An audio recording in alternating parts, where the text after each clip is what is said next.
सुप्रभात प्यारे बच्चों।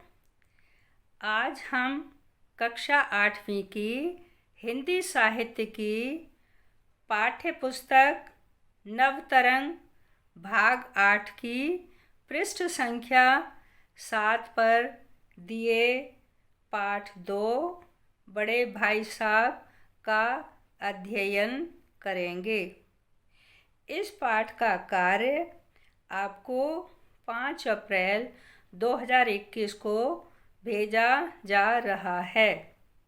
यह आवाज़ आपकी हिंदी की अध्यापिका सुमन शर्मा की है। बच्चों, आप सभी अपनी अपनी पुस्तक में पाठ 2 निकाल लें। साथ ही अभ्यास पुस्तिका भी निकाल लें। अब आप पाठ को पढ़ने के लिए तैयार हो जाएं। मैं पाठ के बीच बीच में से कुछ प्रश्न पूछूंगी। प्रश्न सुनकर आप 3 मिनट का विश्राम लें, अर्थात रुकें।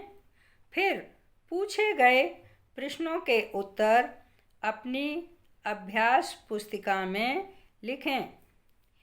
इन प्रश्नों के उत्तर देने के लिए आपका पाठ को ध्यानपूर्वक सुनना व समझना अति आवश्यक है। आशा है कि आप सब अपनी पुस्तक और अभ्यास पुस्तिका खोलकर पढ़ने के लिए तैयार हैं। बच्चों, पाठ को आरंभ करने से पहले इस पाठ के बारे में कुछ जानकारी ले लेते हैं। बड़े भाई साहब पाठ के लेखक प्रेमचंद हैं। उन्होंने इस पाठ के माध्यम से पुरातनपंथी शिक्षा व्यवस्था पर व्यंग्य करते हुए दिखाई देते हैं। उनकी कहानियाँ सामाजिक समस्याओं पर आधारित हैं। कहानी में छोटे भाई बने लेखक मुंशी प्रेमचंद ने कहानी के आरंभ में अपने बड़े भाई के बारे में बताया कि मेरे यानी कि उनके भाई साहब उनसे 5 साल बड़े थे, लेकिन केवल 3 दर्जे आगे। उन्होंने भी उसी उम्र में पढ़ना शुरू किया था जब मैंने शुरू किया था।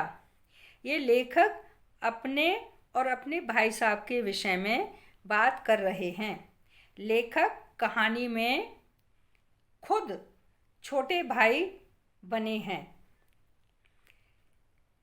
जब मैंने शुरू किया था, लेकिन तालीम जैसे महत्व के मामले में वे जल्दबाजी से काम लेना पसंद न करते थे। 1 साल का काम 2 साल में करते थे, कभी कभी 3 साल भी लग जाते थे। बड़े भाई साहब कक्षा पास न कर पाते थे।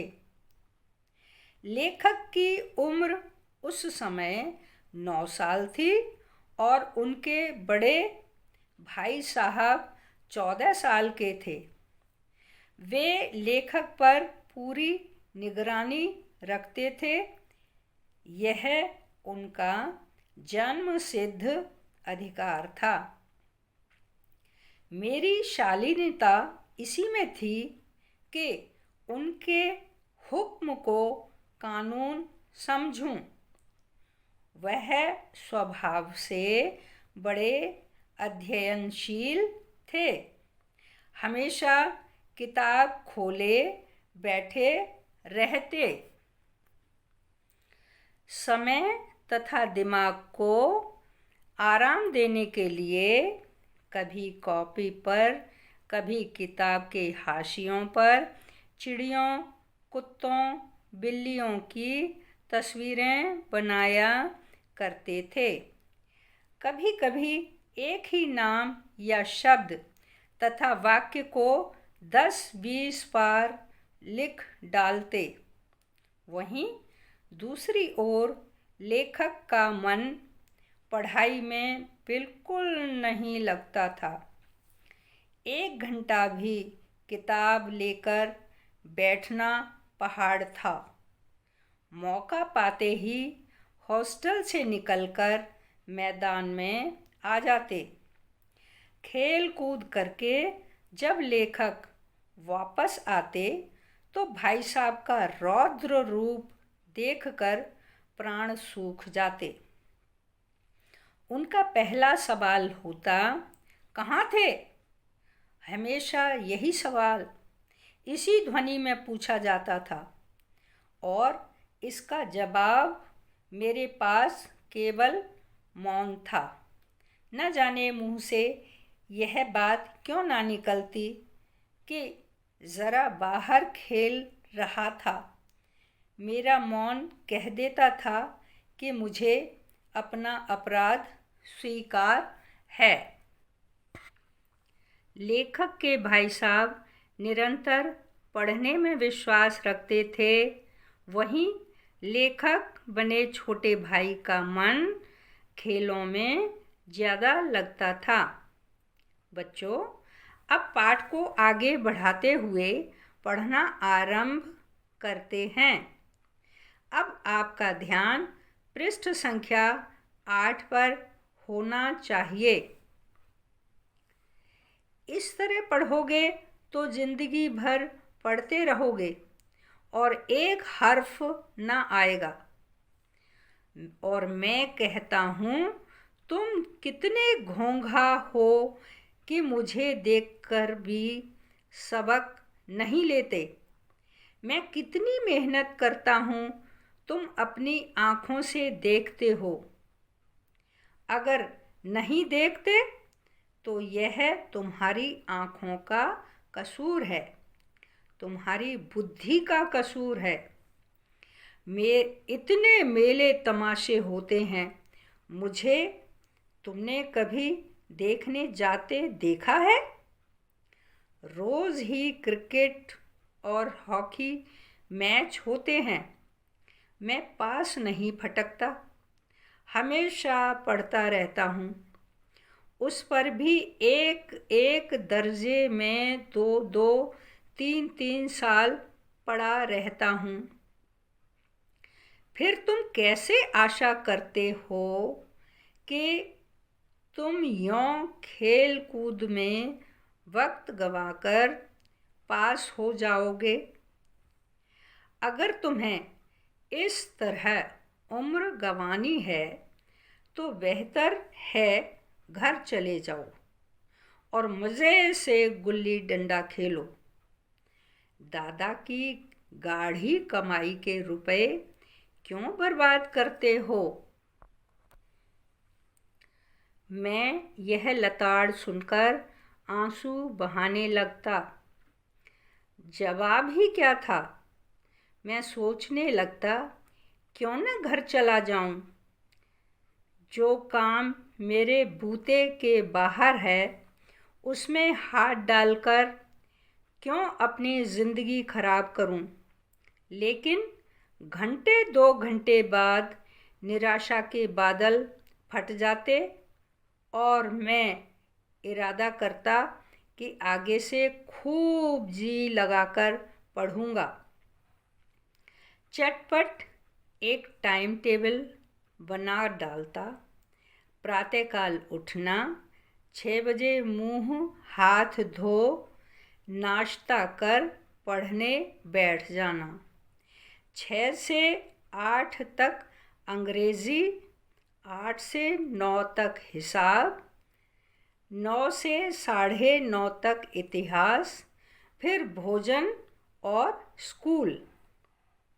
3:30 बजे स्कूल से वापस होकर आधा घंटा आराम, 4 से 5 तक भूगोल, 5 से 6 तक ग्रामर, आधा घंटा हॉस्टल के सामने टहलना, 6:30 से 7 तक अंग्रेज़ी कंपोजिशन, फिर भोजन करके 8 से 9 तक अनुवाद, 9 से 10 तक हिंदी, 10 से 11 तक विविध विषय, फिर विश्राम। मगर टाइम टेबल बना लेना एक बात है, उस पर अमल करना दूसरी बात। मैदान की वह सुखद हरियाली, हवा के वह हल्के हल्के झोंके, फुटबॉल की उछल कूद, कबड्डी के वह दाव घात, वॉलीबॉल की वह तेज़ी और फुर्ती मुझे खींच ले जाती और वहाँ जाते ही मैं सब कुछ भूल जाता।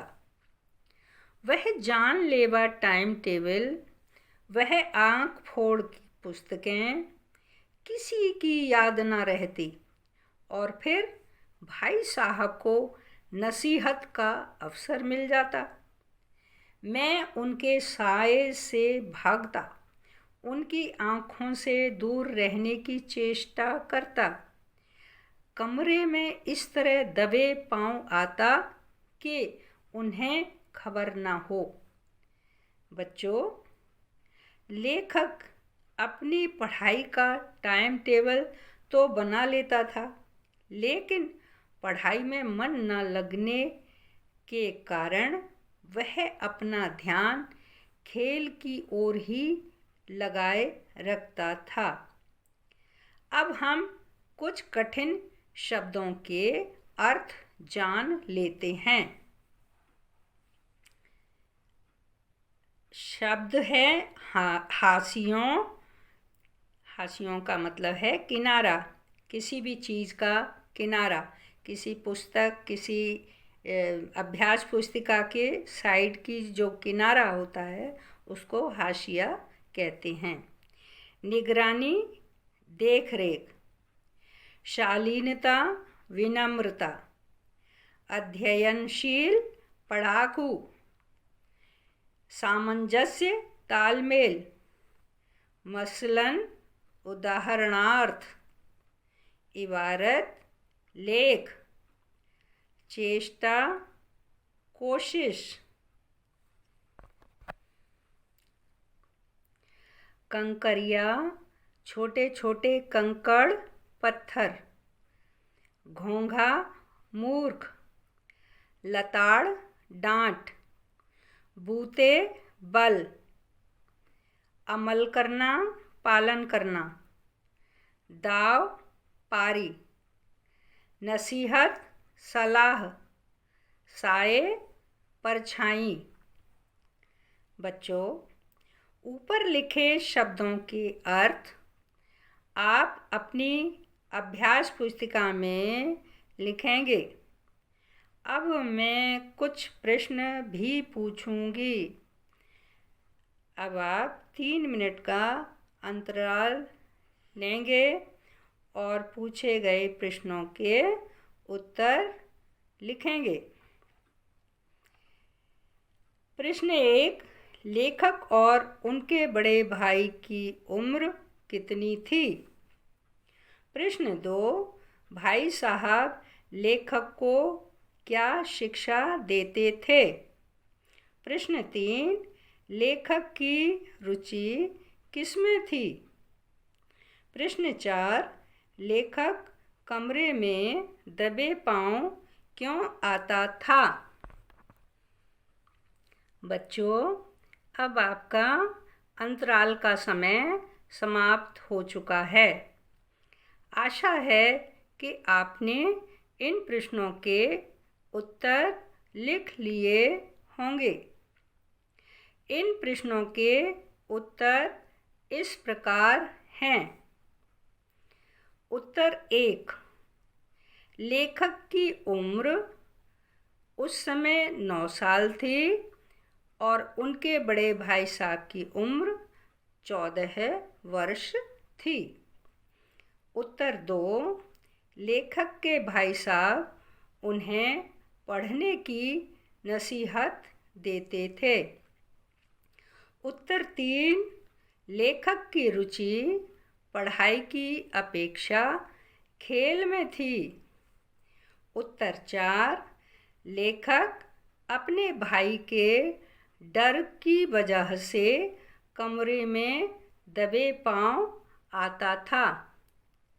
बच्चों, अब पाठ को आगे बढ़ाते हुए पढ़ना आरंभ करते हैं।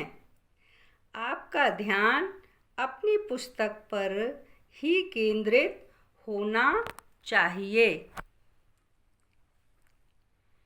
सालाना परीक्षा में बड़े भाई साहब फेल हो गए और मैं प्रथम श्रेणी में आया। मेरे और उनके बीच केवल 2 साल का अंतर रह गया था। लेखक के मन में आया कि वह भाई साहब को आड़े हाथ ले, परंतु उन्हें यानी कि अपने बड़े भाई को दुखी देखकर उन्होंने इस विचार को त्याग दिया। वे फिर से खेल-कूद में व्यस्त हो गए। भाई साहब का वह रौब अब लेखक पर न रहा।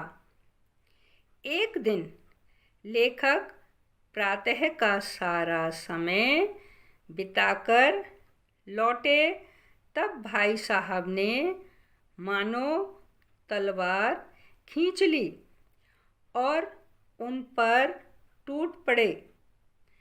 देखता हूँ इस साल पास हो गए तो तुम्हें दिमाग हो गया है, मगर भाईजान घमंड तो बड़े बड़े का नहीं रहा। तुम्हारी क्या हस्ती है। इतिहास में रावण का हाल तो पढ़ा ही होगा। घमंड के कारण उसके परिवार का सर्वनाश हो गया था। बच्चों, मैं आपसे पुनः कुछ प्रश्न पूछूंगी। प्रश्न सुनकर आप 3 मिनट का अंतराल लेंगे तथा प्रश्नों के उत्तर लिखेंगे। प्रश्न 1, भाई साहब के लिए लेखक के मन में क्या भाव आए। प्रश्न 2, भाई साहब ने लेखक को उदाहरण देकर क्या समझाना चाहा। प्रश्न 3, क्या भाई साहब अपने भाई का अपमान करना चाहते थे। बच्चों, अब आपका अंतराल समय समाप्त हो गया है। आशा है आपने प्रश्नों के उत्तर लिख लिए होंगे। प्रश्नों के उत्तर इस प्रकार हैं। उत्तर 1, लेखक के मन में भाई साहब के प्रति क्रोध था तथा उनसे बदला लेने की भावना थी। उत्तर 2, लेखक को अपने पास होने का गर्व तथा भाई साहब के फेल होने पर संतोष का भाव था। बस इसी भाव को देखकर उन्होंने रावण के अभिमान का परिणाम लेखक को बताया। उत्तर 3, नहीं, भाई साहब अपने भाई की भलाई चाहते थे, इसलिए उन्हें पढ़ने के लिए टोकते रहते थे। बड़ों की डांट शिक्षाप्रद होती है। बच्चों, आज हम इस पाठ को यहीं समाप्त करते हैं। पाठ का शेष भाग अगले हफ्ते पढ़ेंगे। अब मैं आपको गृह कार्य दे रही हूँ। सभी छात्र इस कार्य को अपनी साहित्य की अभ्यास पुस्तिका में लिखेंगे। गृह कार्य: सभी छात्र पढ़ाए गए पाठ को 2 बार पढ़ेंगे। उच्च स्वर में पढ़ते समय शुद्ध उच्चारण पर ध्यान देंगे। मेरे द्वारा बताए गए कठिन शब्दों के अर्थ अपनी अभ्यास पुस्तिका में लिखेंगे एवं याद करेंगे। सभी बच्चे पृष्ठ 10 पर दिए बातचीत के लिए प्रश्न का उत्तर आप स्वयं लिखेंगे। धन्यवाद।